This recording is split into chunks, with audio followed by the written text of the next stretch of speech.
আসসালামু আলাইকুম, আশা করি সবাই ভালো আছেন।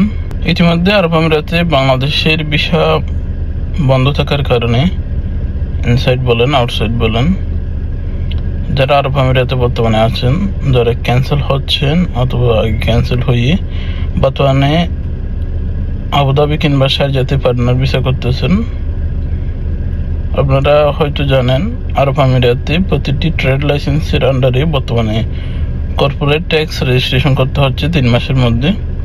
আপনাদের যে লাইসেন্সগুলো করতেছেন, পার্টনার ভিসাগুলো করতেছেন, অবশ্যই আপনাদের লাইসেন্সের আন্ডারে আপনারা কর্পোরেট ট্যাক্সগুলো করে নেবেন। যদি কর্পোরেট ট্যাক্স আপনারা 3 মাসের মধ্যে না করেন, সেক্ষেত্রে 10,000 দিরহাম ফাইন আসবে আপনাদের লাইসেন্সের উপর। সেজন্য অবশ্যই আপনারা আপনাদের কর্পোরেট ট্যাক্সগুলো রেজিস্ট্রেশন করে নেবেন। আরব আমিরাতের ইমিগ্রেশন, লেবার কিংবা ট্রাভেল ট্যুরিজম সম্পর্কিত যে কোনো তথ্য জানতে আপনারা যোগাযোগ করতে পারেন, ইনশাআল্লাহ সহযোগিতা পাবেন। আসসালামু আলাইকুম।